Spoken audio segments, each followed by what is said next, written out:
All right, everybody. Welcome to another edition of Nick Draws Some Stuff. Of course, today it's going to be Nick Inks Some Stuff. You guys probably watched this live feed originally. Oh, that's really loud. Let me turn that down a little bit.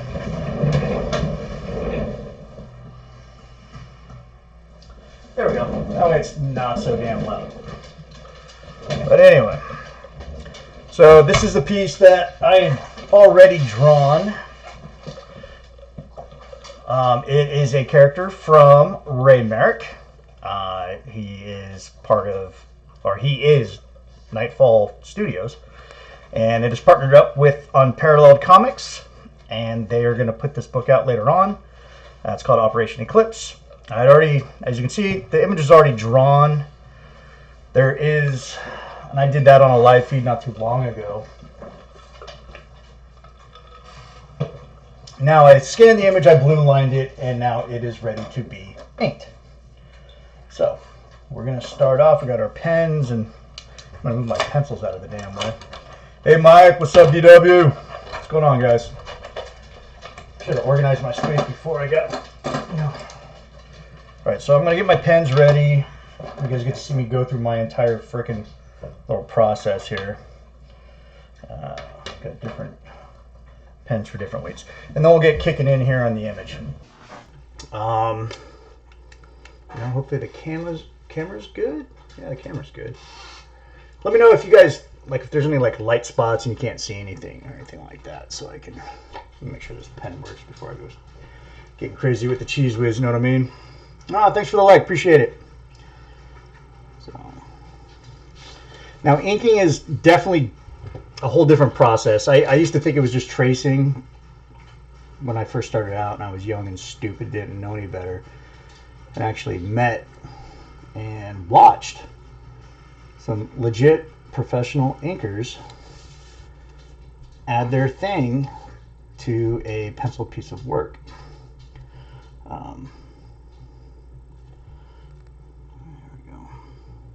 This kind of looks funky, but we'll fix it. These guys add a lot of depth and shade and some things that probably weren't originally intended, or not. I wouldn't say they weren't originally intended, but it definitely enhances the penciler's vision of how the image is going to go, and they also add their own spin to it too. I usually ink my own stuff, but I do collaborate with a good friend of mine, Rich Parada. You may have heard of him. He's the lead artist on Bengali, for those of you that follow that book from Apogee Comics.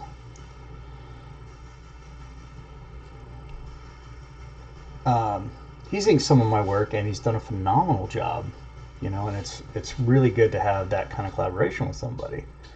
We know each other pretty well, so if there's something I forgot,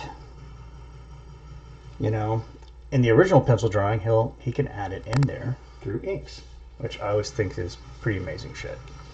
So that's what we're doing here. Doing a lot of stuff and with the micron pens, which I like.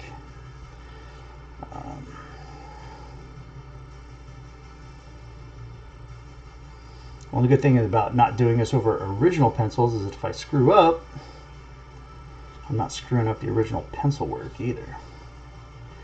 And then when I'm done with this, I will send it over to my good friend Ray Merrick, and he will frame it and put it on his wall and treasure it always. At least I hope. But anyway, happy Sunday. I hope everyone had a good weekend. I know we're all stuck over here in the coronavirus 19. It's like this whole freaking year has been written by Stephen King so far, yeah? It's been kind of weird. It's like Australia got caught on fire. Now we have this pandemic going on. Shit's getting weird out there, folks.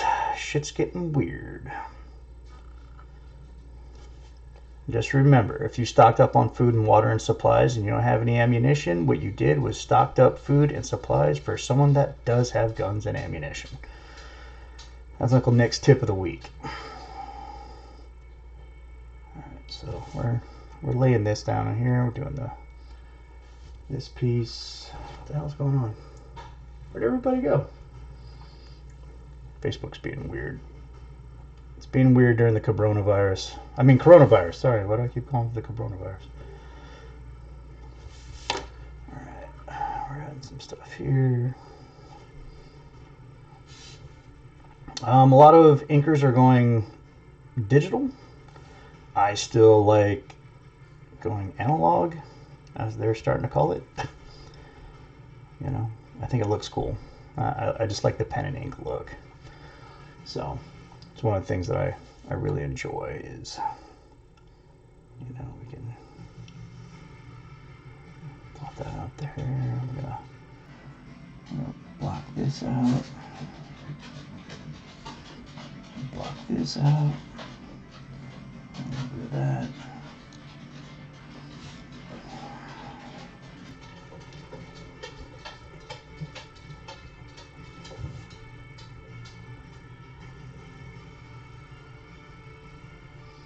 I just like the look that it gives, you know. Okay. Got some of that there.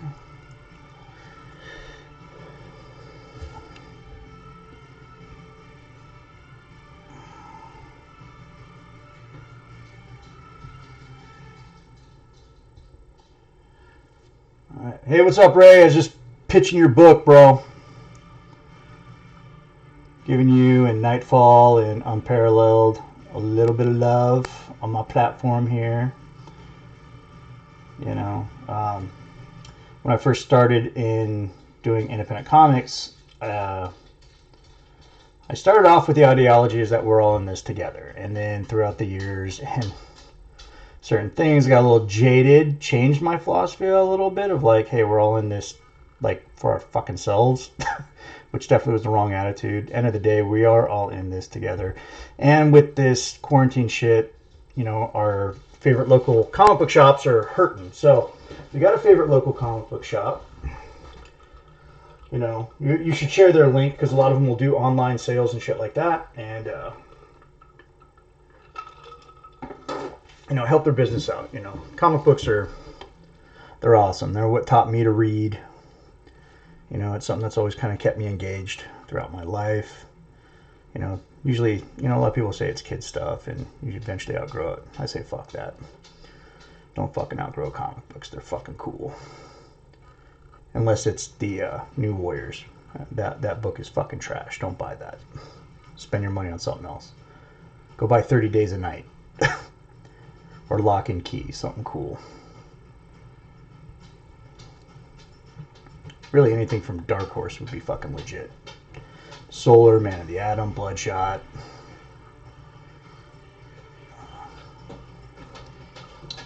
Hey, Top, what's going on, man?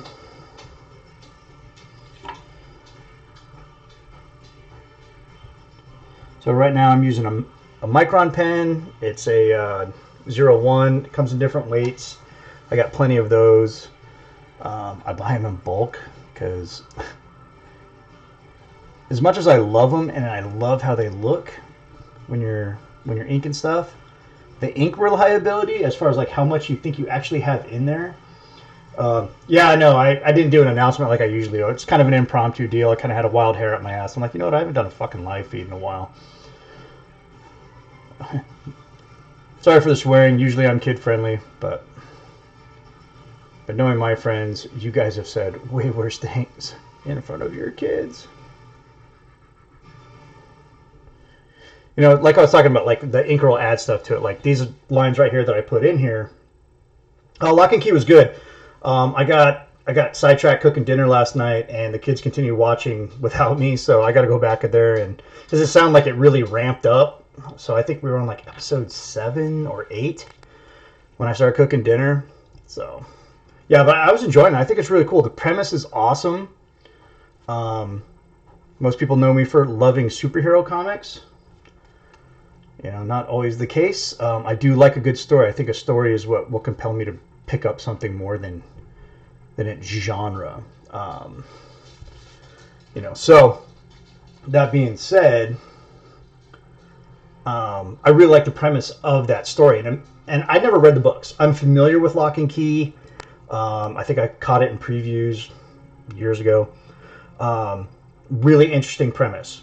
Never got around to reading it. There's so many good books out there. I would have to make that a full-time job to just sit back and read comic books. And, oh shit, maybe one day someone will pay me to do that. But right now, I have to pay the bills other ways. So far, those ways don't include with me shaking my ass on salsa night. So, thank God. Because I don't know how to dance very well. Alright. So, we're getting this in here. Now, I'll start off with these like cross hatchings, and then I'll darken it in. You know, if I don't like it or it just doesn't look right, you know, I'll throw some stuff in there. But right now, I'm kind of digging this. I like the cross hatching look. You know, real Sylvester, Liefeld, Lee. You know, those guys, the legends. Neil Adams. Yeah, I'm gonna do more of these, Ray. I do enjoy them. It's really good therapy for me, especially right now with everything that's going on in the world. You know, you kind of need like something to defrag a little. You know. See, this one I'm gonna darken a little bit more here, and then this one.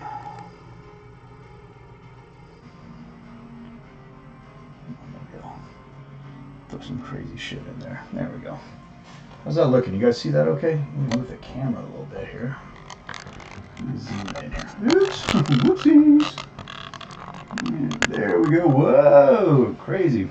All right.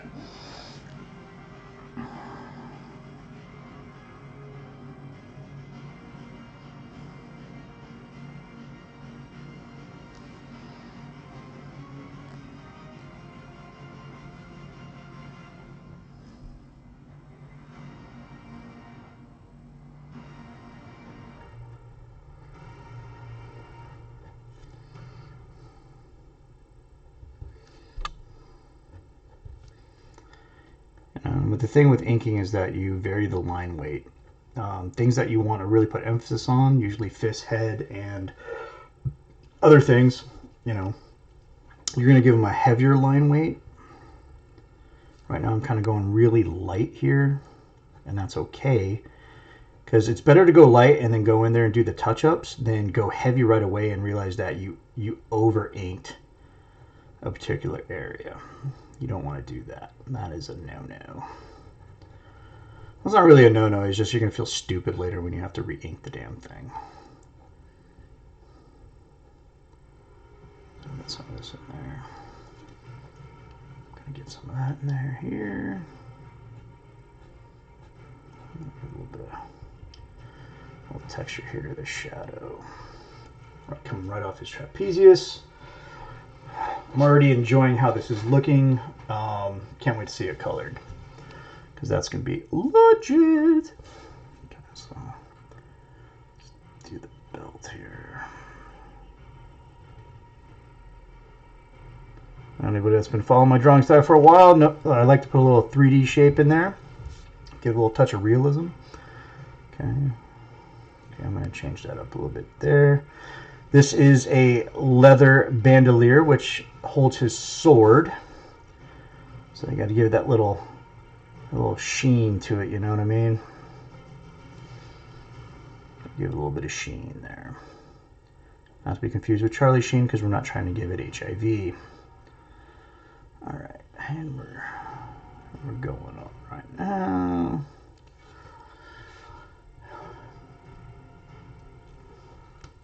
Yeah, but you can sew. You make really cool shit. You know, we all have our artistic specialities. You know.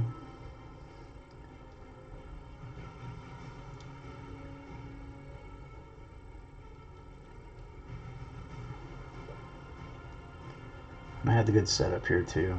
Oh yeah, Comic Breakdown just released their review of Chess Issue 2 from Apogee Comics, which is my company. Head over to YouTube, check it out, give it a like, give it a sub.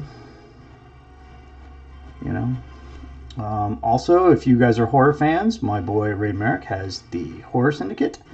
Look them up on Facebook and YouTube. Definitely give them a like and a sub. Ray, if you don't mind dropping in the comment section when you guys go live. I believe it was Wednesdays. I just don't remember the time. Because I like seeing my friends succeed with their endeavors. And the Horror Syndicate's a really good Horror Syndicate Live, and then you had that other show. Was it Deconstructed or something like that? That one's been very entertaining too. Very insightful. Put a lot of cool stuff in there about I'm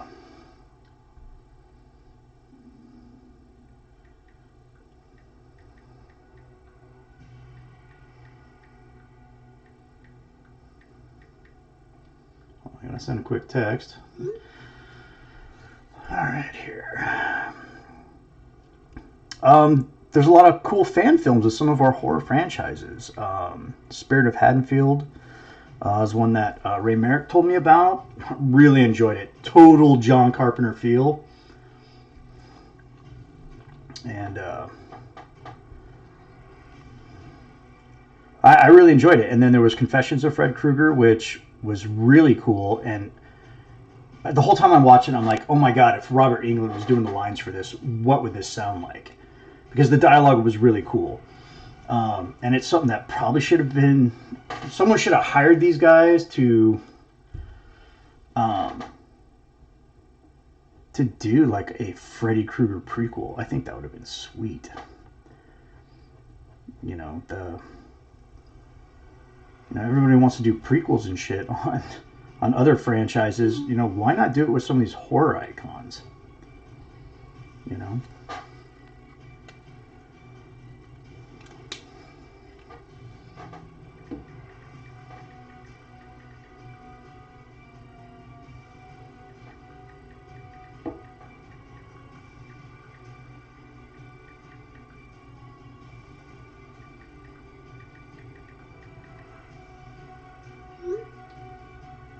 All right, Monday at 6 Central, so that's 7 o'clock for you Eastern cats, and that'll be 4 o'clock for us over here on the left coast.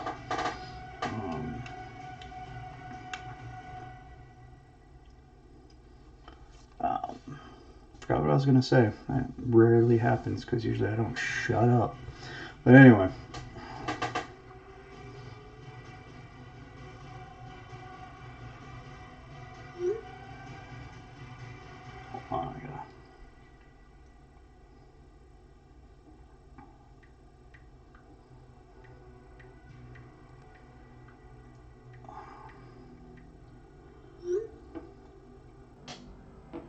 I'm gonna go back to, here we go.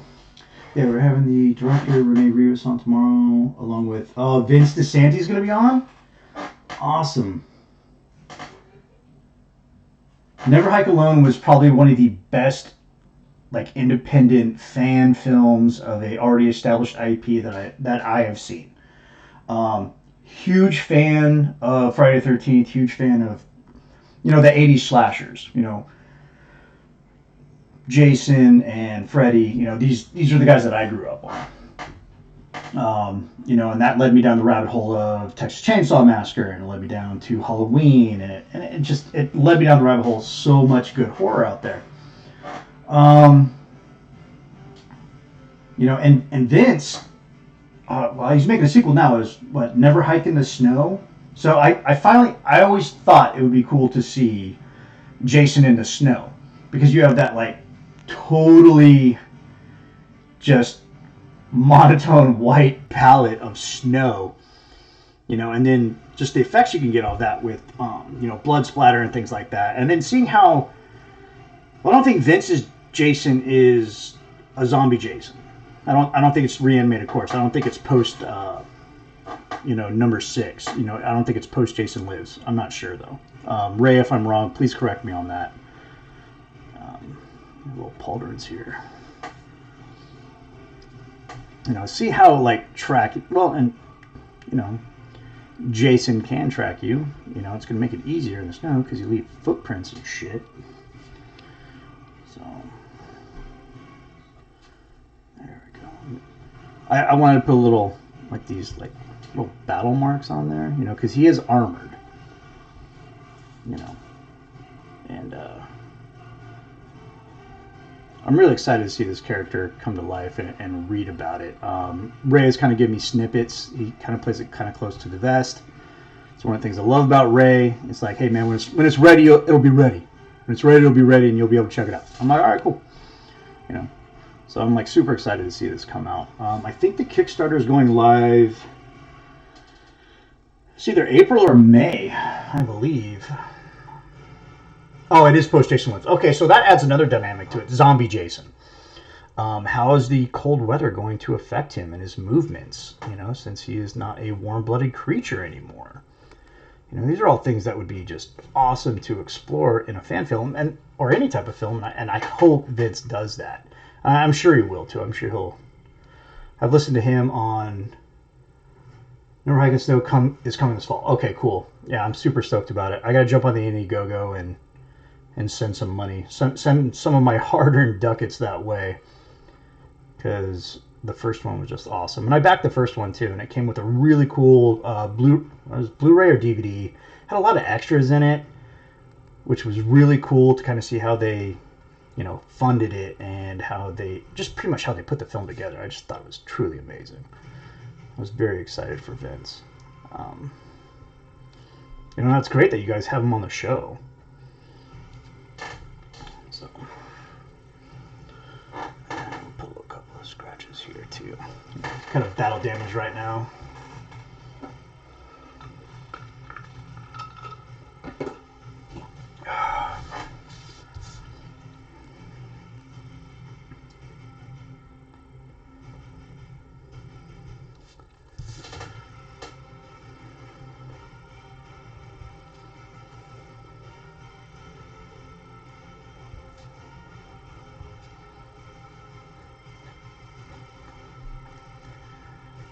I got a new Quillen nib, so I'm eventually going to pull that bad guy out. I'm going kind of loose here. We're going to go a little Scott Williams 90s style on this. And if you guys don't know who that is, pick up any comic book, any X-Men book from the 90s, and you'll see all about Scott's work there. Really cool dude. He's actually a really talented artist. Like, if you've never seen him at a convention, definitely go check him out. He doesn't charge for autographs or any of that shit. He has a tip jar there, and it's like whatever you want to put in, you know. And he'll autograph anything for you. He's super down to earth, cool guy. Saw him at Alamo City Comic Con 2 years ago. That's where I met Jim Lee, you know, one of my idols, for the first time. Well, first time in a long time. First time I saw him, he was at a tiny comic convention at Bayer High School in Modesto, California. And it was the first time I met Jim.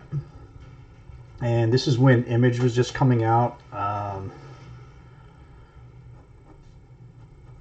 And he was, well, he was a young kid. I'll just leave it at that. But, you know, being able to meet him again as an adult and actually have him take time as he signed my books to notice my Phantom Hawk shirt and be like, hey, who's that?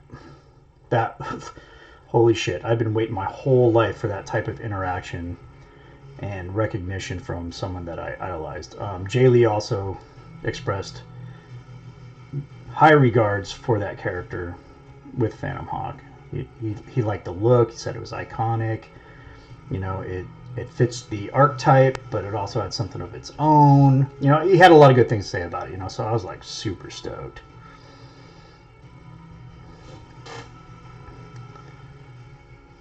You know, get some a little darker in here. Got 3 people still watching. I feel like a king. Alright, I'm going to color this in still. Really colored in, but darken it in.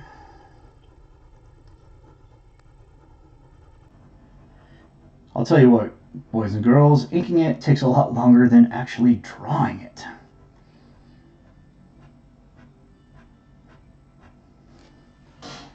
But so far, it's looking really cool, and I'm kind of all over the place. I know that. I'll notice little things here and there.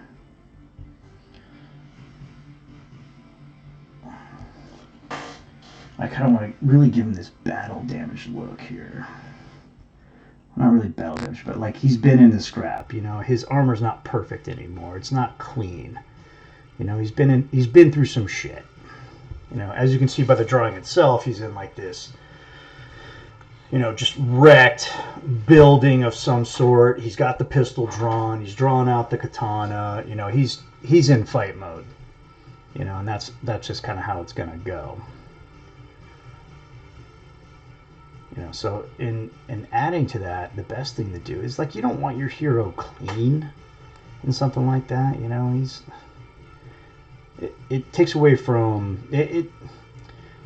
I know you're reading a comic book or you're reading any type of novel, anything that is fiction based and it's a little bit out there. You know, you have to suspend a little disbelief, but you also have to ground it in a little bit of reality.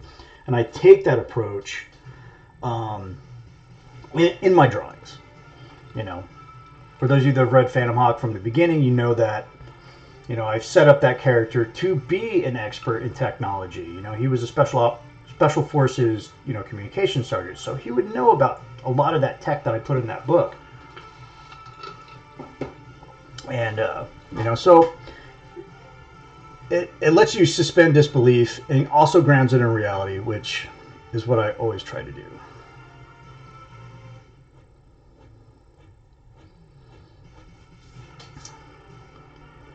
I do love drawing this character. I did some concept sketches for Ray back in the day. Eventually they went unused, so I'm going to use those as, like, down the road, maybe give Phantom Hawk a sidekick or something like that. You know, use that concept. Because I definitely have my own style when it comes to things. Jay has his own style. Jay did the concept art for Eclipse here. It's a very clean design. It's got a lot of practical things in there, like the knee pads, you know, and they're not attached to the uniform. They're like outside the uniform. So, you know, and it makes sense. One second, my kid is sensitive. What? Do you want the balance still? Yeah. You guys good? Oh shit, that really dark. Alright, I'm good. Alright, and I'm back. The kids called me in there to turn off the light to their bedroom. Exactly, and thank God, Linda, you spelled metal right. A lot of people spell like metal, as in like an alloy. Talked about what, Ray? I'm sorry, I'm rambling at like a million miles a minute. The practicality of the suit, because that is definitely a good conversation to have. Alright, we got some cool shadows in here. Another trained dude from the same program long before Blood. Yeah, exactly. More on how Ray plays things close to the vest is he took a character that showed up, I think, in one of the first couple of issues of Phantom Hawk and turned it into Warblood. I have no idea what it is because I introduced so many people in those first couple of episodes or issues. You know, it was like, oh man, you're going to find out. As the creator of the damn character, I'm like, you know what, I'm actually okay with this. I kind of want to see where this goes. I want to be as surprised as the audience is when the big reveal happens, who this guy could possibly be. Because if you're following the continuation, it's not a reboot, it's a continuation of the Phantom Hawk story. I'm calling it Volume 2, and Ray's the writer on that, and Dino Agor is the lead artist on that, and I do the covers. You know, you're coming across this guy that can match Phantom Hawk pound for pound, punch for punch, you know, and even seems to have sort of a you know, an upper hand, an advantage, you know, like he's advanced, you know, superior to Phantom Hawk, you know, like he was a Gen 1 or something. or maybe Warblood's the Gen 1 and they made him too powerful, and now they're like, nah, the next batch we're gonna have to dumb him down a little bit. But that's one of the cool things about like handing off your characters to somebody else, because I wrote 7 issues. I drew 5.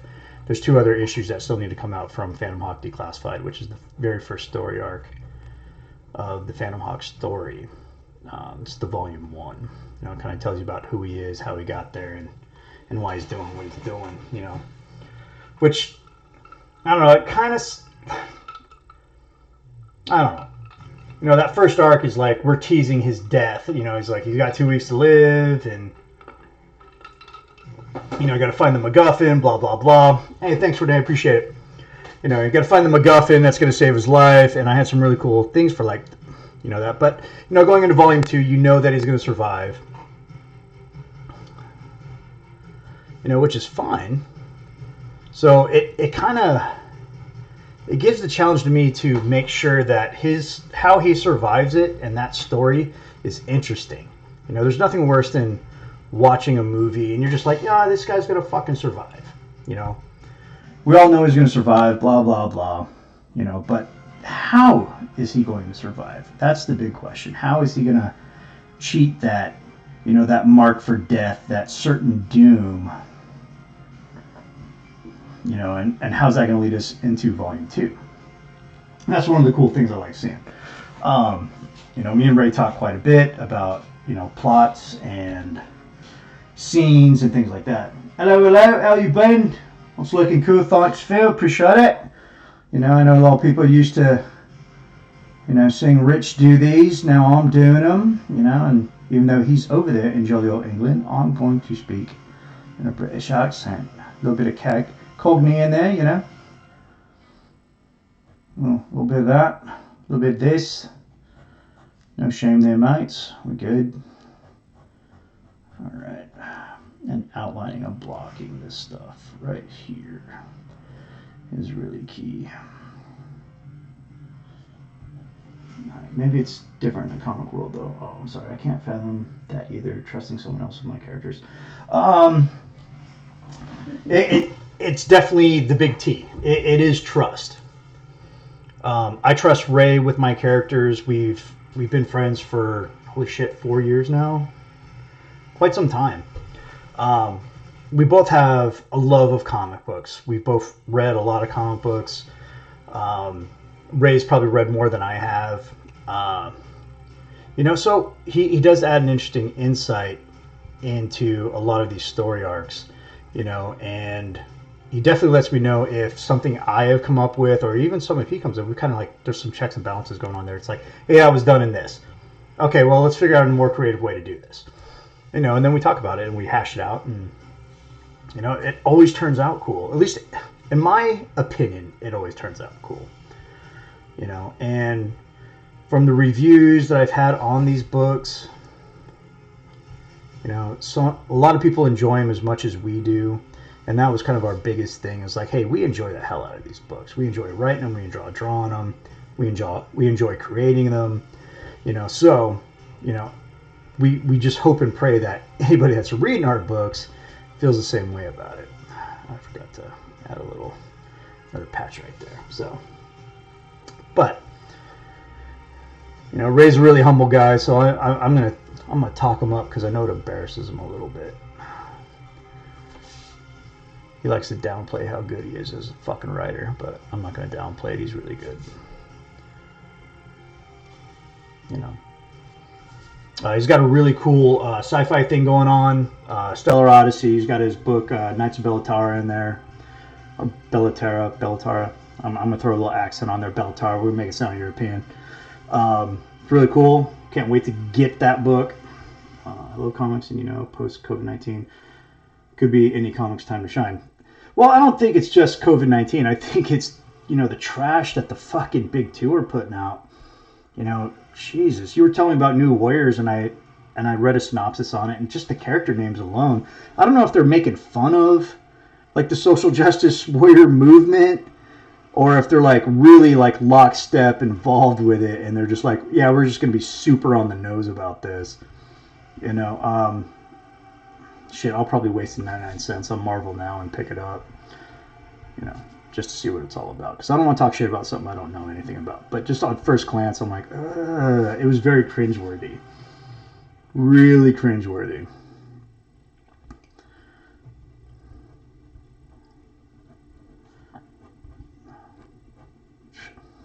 Should never turn down that fucking job at DC doing Batman. This would have been shit. I love drawing pouches. Not as much as Rob Liefeld likes drawing pouches, but like utility belts and shit like that. Grapple hooks, all that kind of cool shit. I love drawing that stuff. Bella Terra. Like the woman's name. Okay. Is there a Lynn in there? Is it Tara Lynn? Because that's the name of a chick that'll wreck your fucking life. Just saying.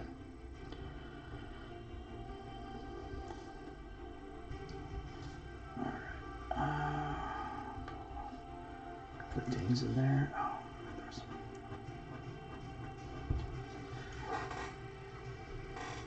Oh, I'm really pleased with this. This is going really well.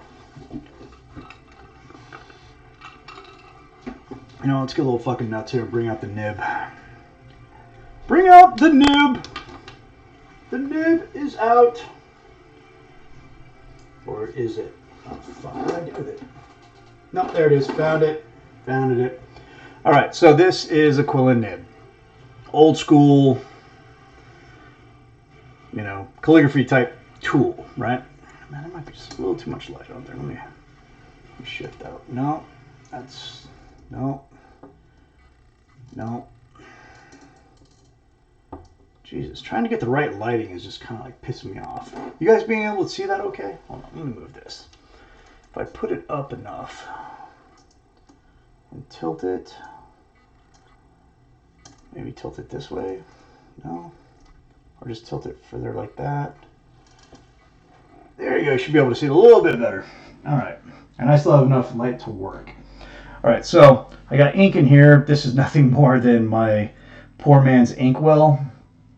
I poured a little bit of super black speedball ink in there. I got my nib, and then I just dip it in there, and hopefully it fills up.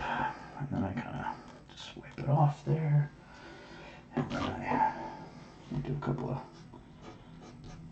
I got a little something on there, a little something. Okay, here we go. Now I'm going to ink this stuff in here.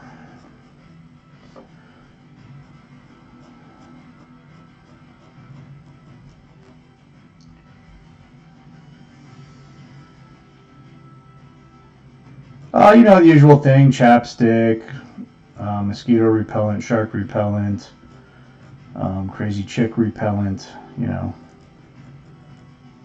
that kind of shit. You have no idea. Ray, be careful. She's a predator posing as a house cat.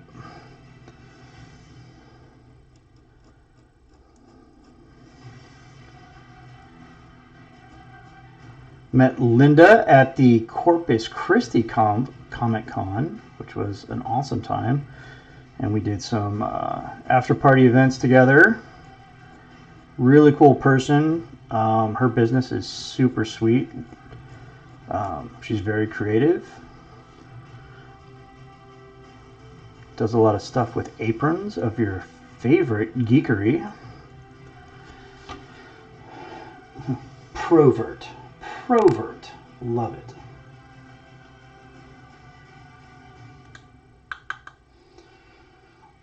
Provert.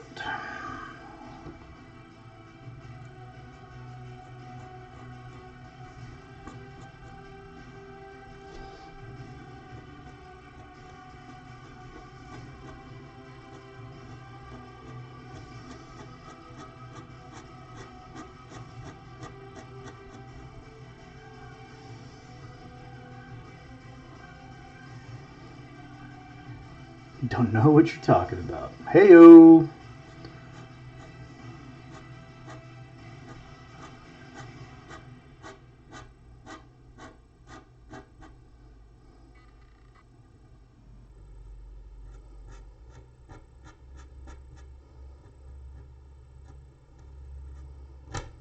Oops. It's never a good sound when you're dealing with a nib that like means you broke something.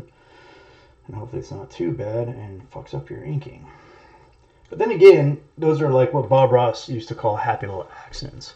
Like you would break something, but you really like the effect, so now you like write down a little note about like what it does now. And that becomes your unique little tool in the comic book world. You now have a tool that nobody else has. You have a particular brushstroke that nobody else has. And that's always cool. So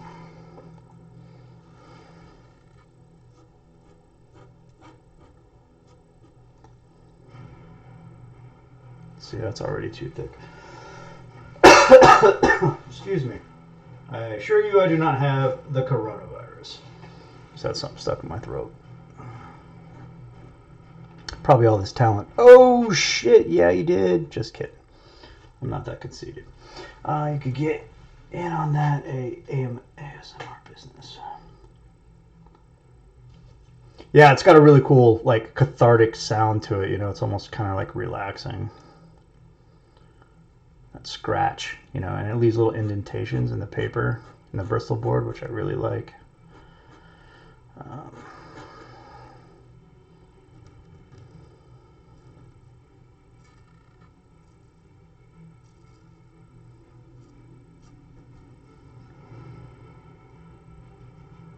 I got a little darker than I wanted it to. Damn, this fucking nib just keeps getting these little chunks on it.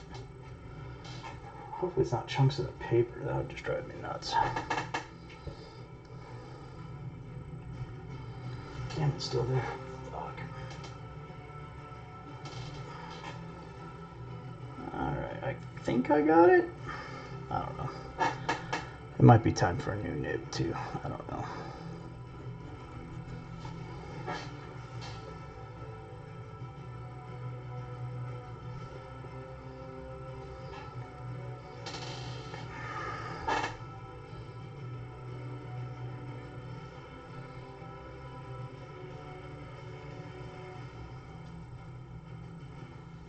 Gargling talent here, Captain. Yes, ma'am. It's what I do. It's not just me drawing and showcasing my talent. It's instructional, because I know there's a lot of people that, you know, are like, oh man, I wish I could draw, blah blah blah, and I'm just like, dude, you know what? Anyone can really draw. You just got it's time and effort. I mean, yeah, I've always had a fascination and a draw towards doing stuff like this. So, you know, yeah, it seems easy, but at the end of the day, you got to realize like how much time I've spent trying to perfect this. You know.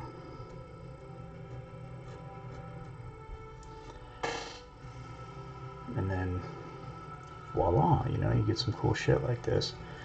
And you can do it too when you spend the next, oh shit, 30 something odd years of your life fucking doing something. You know, eventually you're gonna make it look easy, which isn't always a bad thing. It does inspire people, that's for sure. These line weights are too freaking thick. There we go. I'm gonna darken these up a little bit here. Put a little bit more here and here.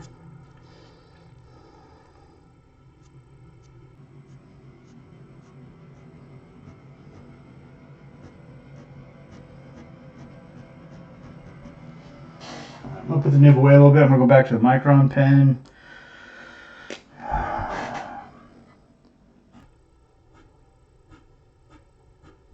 Put a little cross hatches here, which are always cool.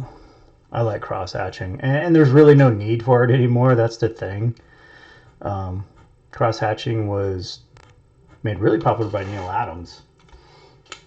And it was a way to trick the brain into having gradations in color. When I finally went to the coloring phase of making a comic book. So when you'd have these like really close lines put together, your brain would just kind of like fill it in as a different tone, even though there wasn't a different tone. Now that in the digital age of comic books, there's airbrushing and all this, really wild shit, that just make it look so amazing, that there's really not a need for cross-hatching anymore. But I'm old school. I like doing it. I like the aesthetic of it. It's my 25-cent word for the day. Aesthetic. I think it's really pleasing to the eye. So let's put some more right there. That's turning out really good. It's not really good. Ray, this is going to be a really nice piece for your wall, brother. It's going to look good. All right, so we're going to get over here. Man, it is washed out. It's like I almost need more light in here.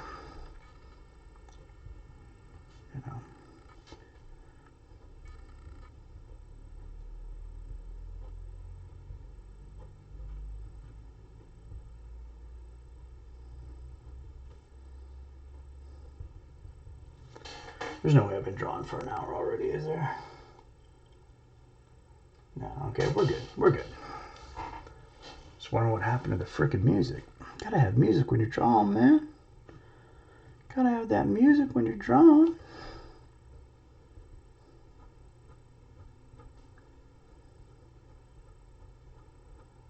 Man, these cross hatches before I even get into the detail here of the fingers. Now, I didn't do any perspective on this. Notice the trigger discipline here, because he isn't good at what he does. He is used to handling firearms. I did that all freehand. I'm comfortable in doing it freehand. I prefer to do like an actual perspective block. Yeah, I agree with you, Phil. I just think it looks so much cooler when you have that, tried and true inking method. I think that looks great. Okay, so bloop, bloop, bloop. And right now I'm just kind of making up guns. It's kind of a 45, but not really. I'm trying to get the perspective right. Sometimes that is a pain in the ass.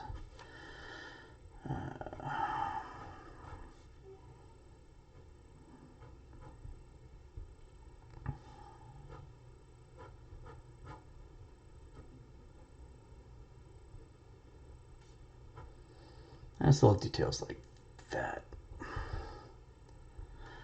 add to it.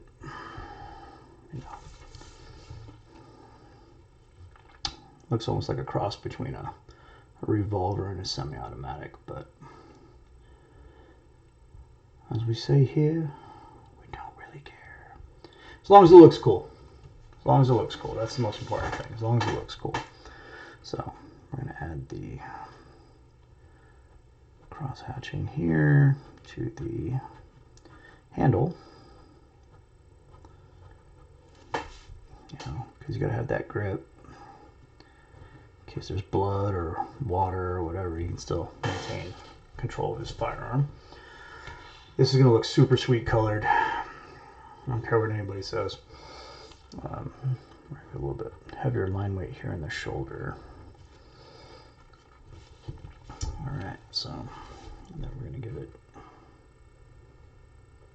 a little darker here on the knuckles.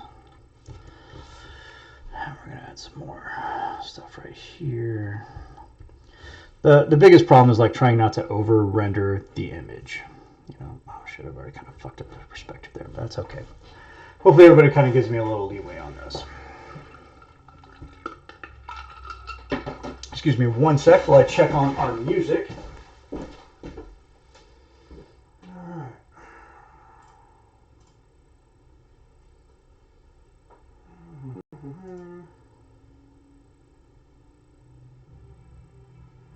Alright, here we go. Awesome.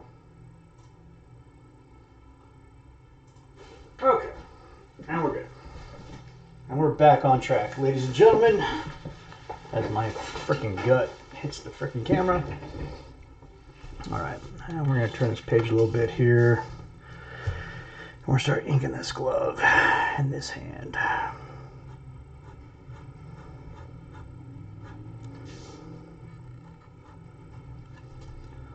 Hold on, I gotta send a text to somebody real quick.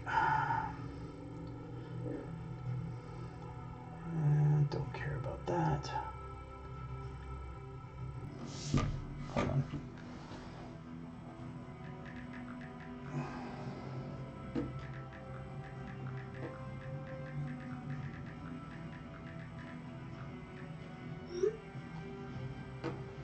All right, and we're back. Well, I'm back. It's back. Backstreet's back. All right.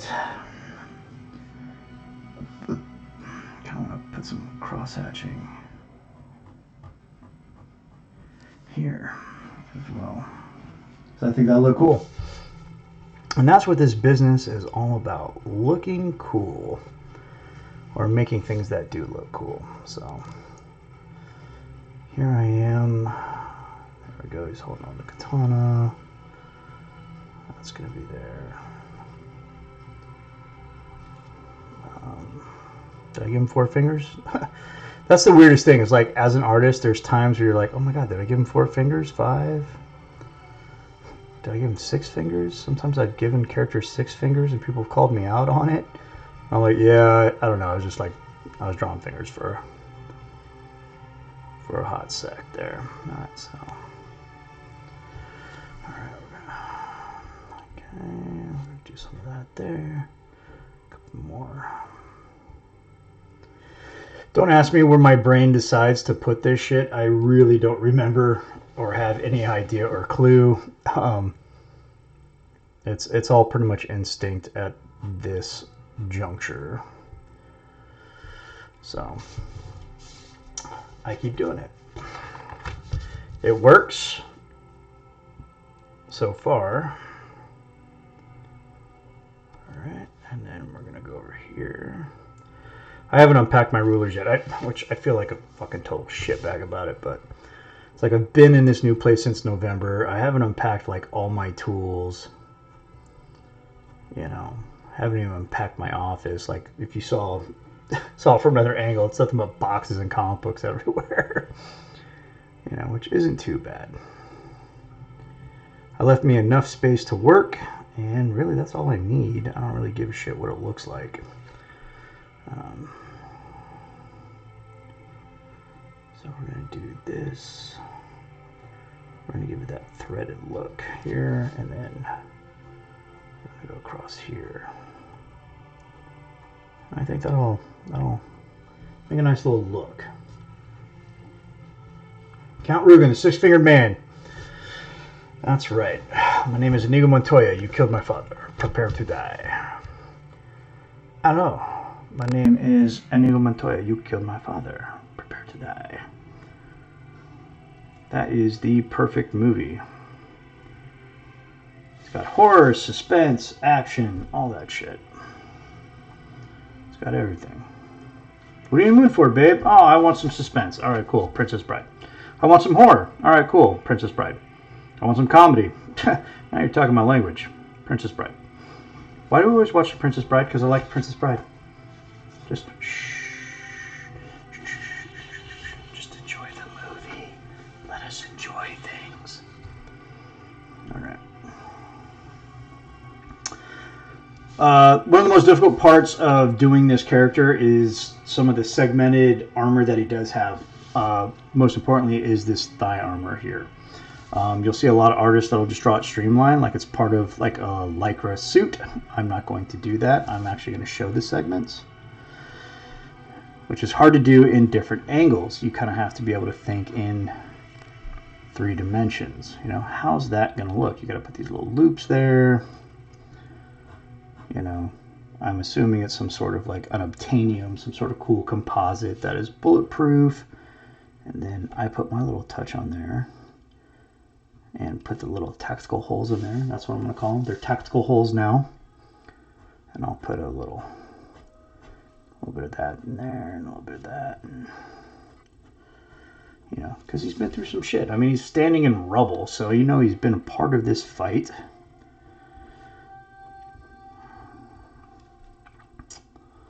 Take a little creative license on some things here.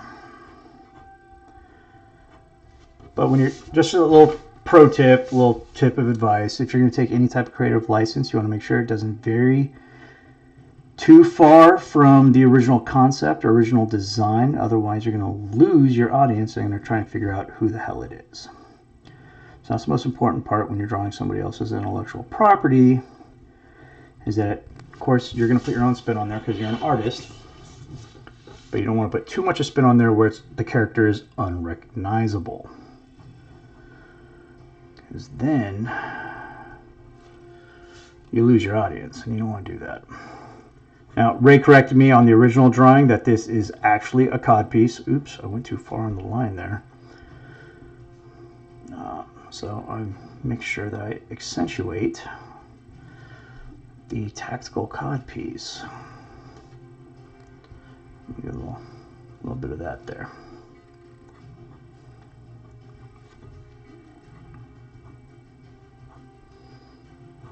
There's a lot of heavy black in here, which is cool.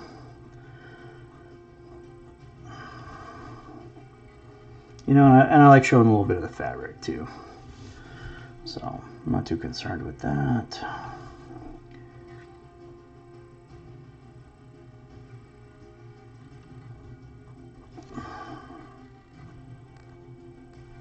Tactical card piece.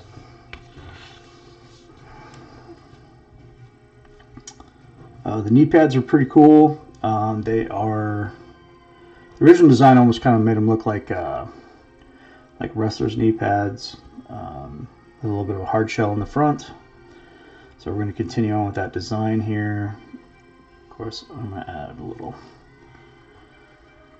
Nick Garber flair to it that I did in the original pencil drawing. Make it look like, just really define that it is a hard shell knee pad. Something you would see in, you know, modern soldiers, what they would wear with their multicam.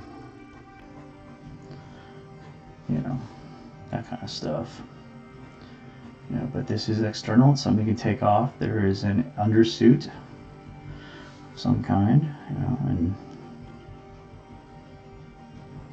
some more shading there. Okay. This might have to be a two-parter, guys. Like, my hand's getting cramped, which means I need to do this a lot more often.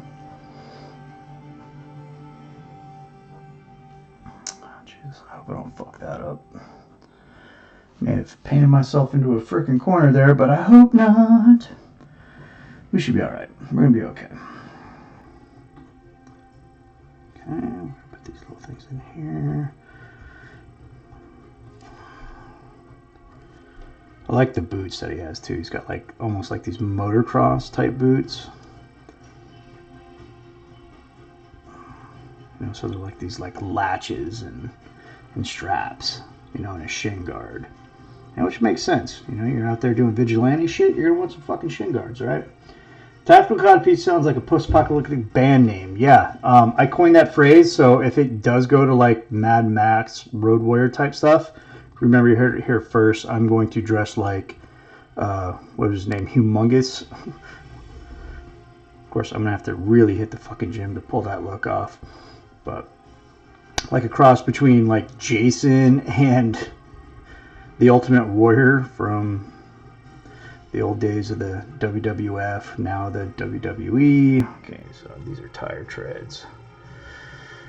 I'm just lining those out right now so I don't over render that. We got some tire pieces there. We got some stuff I want to black out. More stuff I want to black out. More stuff I'm going to black out. Some more of that.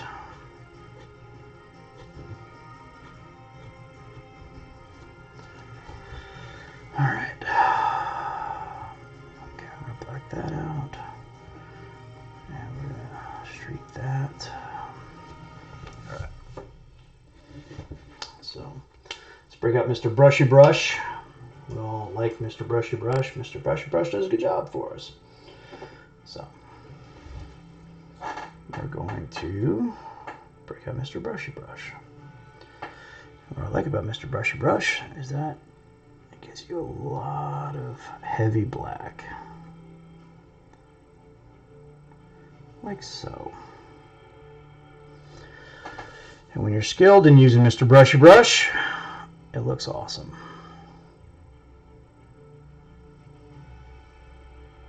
If anybody else was doing it, not me, of course. I like Mr. Brushy Brush. Sometimes Mr. Brushy Brush does not like me. Like right now. Because we ran out of ink. So we're going to reload Mr. Brushy Brush. We're going to black this stuff out. Because the shadows is what adds depth and tone. A little bit of emotion, a little bit of urgency to it. If you're doing it right. Of course, then you got people that don't know how to fucking draw, so when they ink shit, they black out hardly just about everything. And then it actually looks good. Of course, if you look at their rough pencils, they suck ass.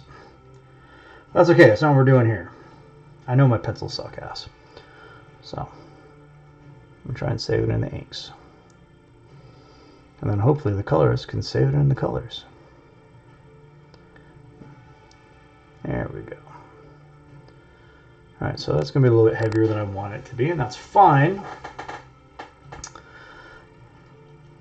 Because it still looks cool. And what are we going for, boys and girls? We're going for it to look cool. And once I scan this in, and it's going to look amazing. Your scans actually can help you too. They can ruin or they can make or break your drawing. A lot of people don't know that. It's trial and error. I'm going at this for about an hour.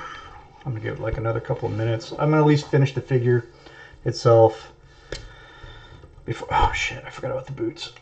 1 minute, oopsies.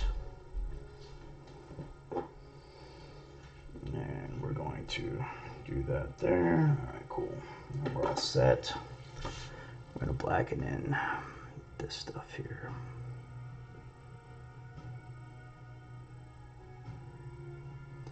You just go light. You know, it almost feels like you want to attempt it like you're trying to not even touch the paper.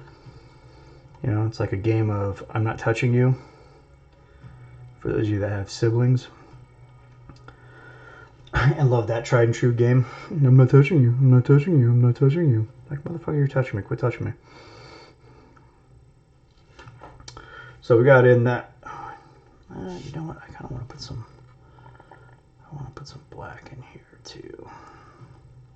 With the brush, and the brush will give you some interesting textures, like that. You know, and we're gonna blacken this in a little bit too. Add some depth.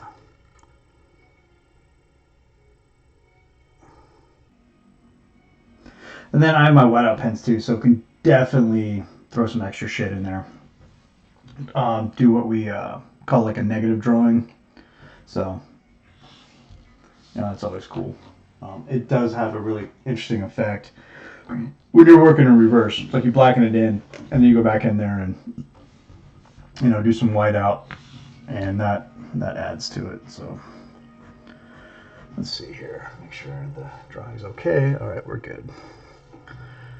All right, we're gonna put this stuff in here with the clasps, and the tactical loops, and the straps, and what not.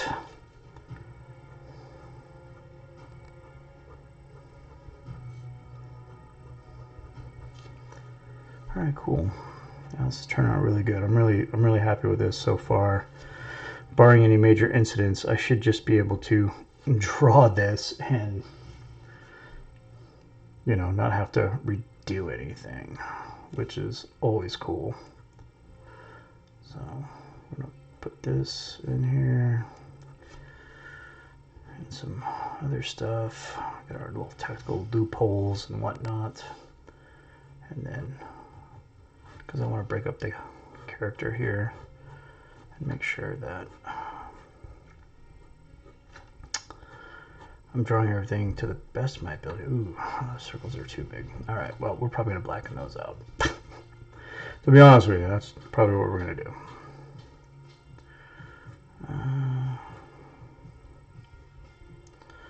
Some stuff I forgot to add. Okay, we're gonna do that there. We're gonna do this really cool Jim Lee effect. Really crass hotch. Jesus Christ, can't even talk right now.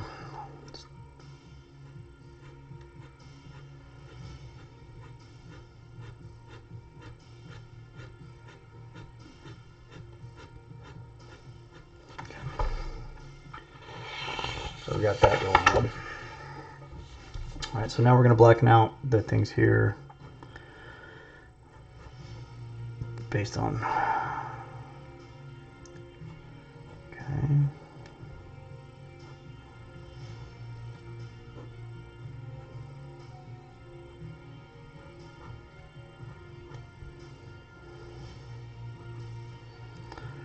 These are all things we're going to black out.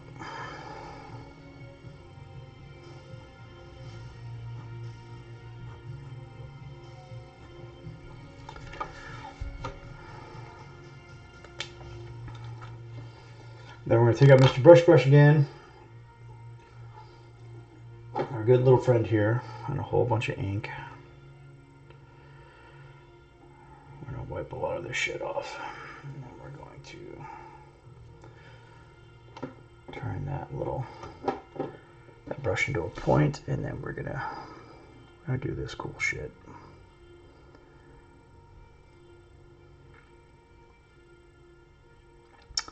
Probably should have started this earlier. I'm starting to get tired. It's almost bedtime. Or is it? But anyway.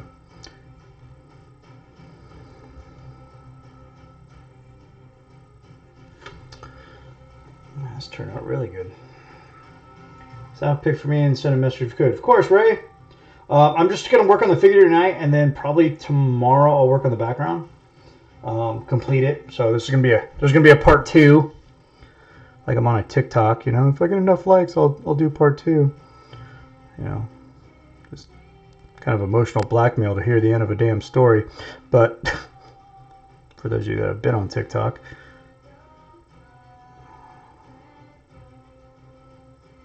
oh man, YouTube's got some rockin' ass fucking royalty-free music. I'll tell you that shit.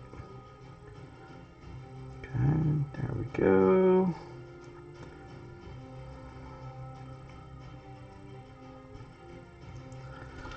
All right.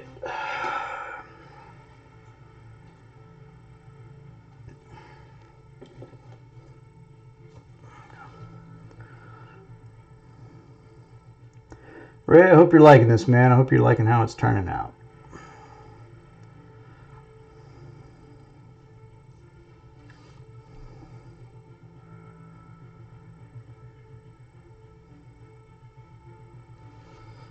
Really trying to harness my inner Tony Daniels here.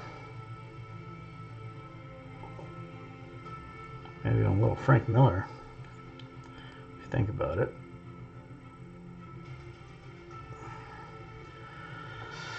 All right, so that's the figure.